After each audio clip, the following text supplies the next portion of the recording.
जय Hind parents and students. ये कैसी काउंसलिंग? ये एजेंसी जो बड़े बड़े एग्ज़ाम कंडक्ट करवाती है और उनकी ऐसी सर्विस किसी का भी दिमाग खराब कर सकती है।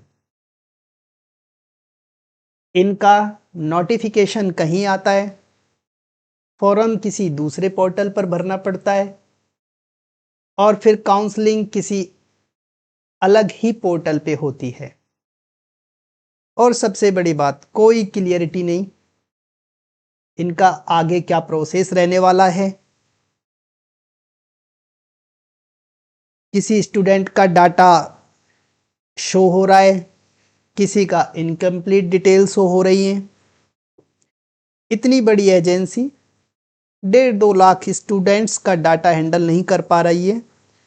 कभी इनकी साइट नहीं चलती है, कभी इस तरह की एरर शो होती है, कभी इनवैलिड डिटेल शो होती है और फॉर्म फीस 800 से 900 रुपये ये चार्ज करते हैं। इतनी फीस तो यूपीएससी भी चार्ज नहीं करती, जो एक प्री एग्ज़ाम कंडक्ट करवाती है, एक मेन एग्ज़ाम कंडक्ट करवाती है, उसके बाद इंटरव्यू भी कंडक्ट करवाती है और उससे एक जॉब भी मिलती है। और ये जो एग्ज़ाम है सिर्फ एक स्कूल में सिलेक्शन के लिए है। उसमें छोटे छोटे बच्चों से इतनी ज़्यादा फीस वसूली जाती है जो बिल्कुल ऑथेंटिक नहीं है। और जैसे अभी बात करें, जैसे इन्होंने काउंसलिंग का जो प्रोसेस किया है उसमें जो मेडिकल सेंटर इन्होंने अलॉट किया है वो एक्चुअल में आपकी वो चॉइस है जो आपने फॉर्म फिल करते समय भरी थी। उसके लिए 3 टाइम्स कैंडिडेट को मेडिकल के लिए बुलाया है, लेकिन अब ये क्लियर नहीं है कि ये वाला स्कूल ही मिलेगा या कोई और स्कूल मिलेगा। और अगर यही मिलना है तो फिर काउंसलिंग का क्या मतलब? और अगर कोई और मिलता है तो फिर कैंडिडेट को मेडिकल के लिए इतनी दूर क्यों बुलाया? क्योंकि मेडिकल तो पास भी करवा सकते हैं, बच्चा जहाँ पे रह रहा है वहाँ पे करवाया जा सकता है। और जब फॉर्म भरा गया था तो हो सकता है पेरेंट्स को नॉलेज नहीं हो, उन्होंने वैसे ही कोई फॉर्म भर दिया, कोई स्कूल को चूज कर लिया हो। तो अब उनको काउंसलिंग में उनके पास मौका था, वो दोबारा अपनी चॉइस को अपडेट कर सकते थे, लेकिन ऐसा अब कुछ नहीं है।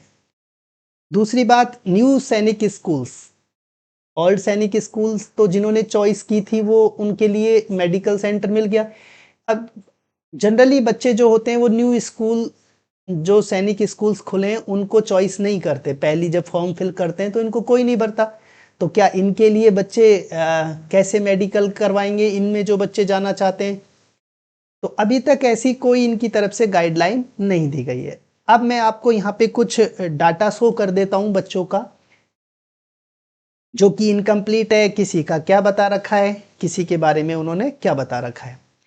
जैसे ये जो स्टूडेंट है इसका नाम है अभिनव कुमार, ये बिहार से बिलोंग करता है। ओके। और इसको जो मेडिकल अलॉट हुआ है वो सैनिक स्कूल नालंदा के लिए अलॉट हुआ है।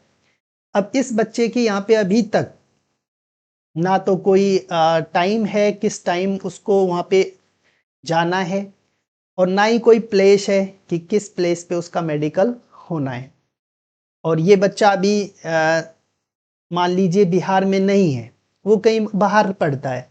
तो अब वो बच्चा उस टाइम पे अगर 5-10 डेज का टाइम है तो कब तो वो ट्रेन बुक करेगा, कब वहाँ पे पहुँचेगा। हो सकता है उसके स्कूल के एग्ज़ाम भी चल रहे हो।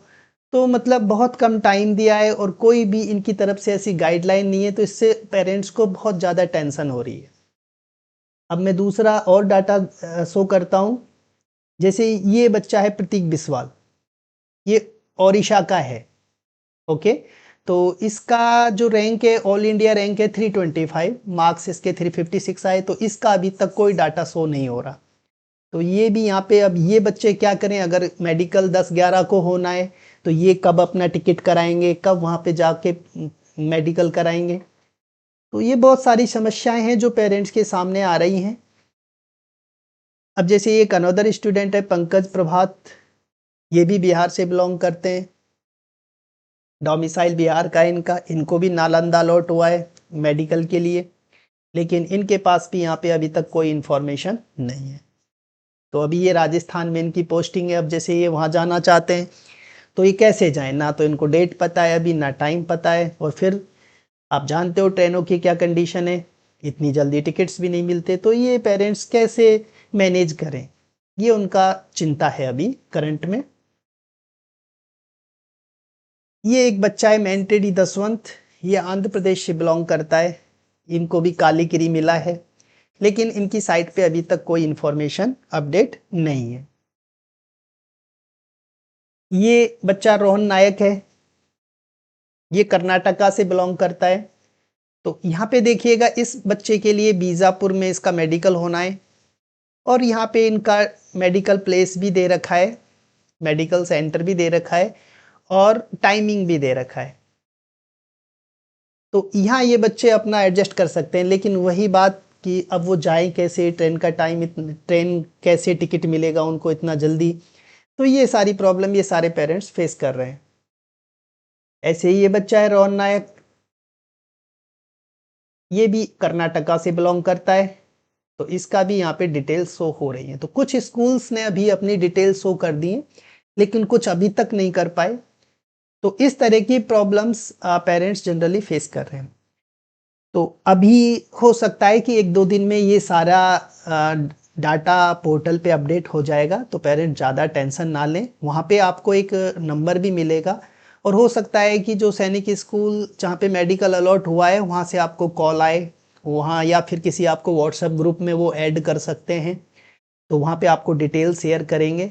तो अगर आपको कोई प्रॉब्लम है, आपके बच्चे का एग्ज़ाम है या फिर ट्रेन्स वगैरह नहीं मिलती, तो ये बातें आप उनके साथ शेयर कर सकते हो। अगर वो कुछ आपको कुछ हेल्प करते हैं तो आप उनसे बात कर सकते हो।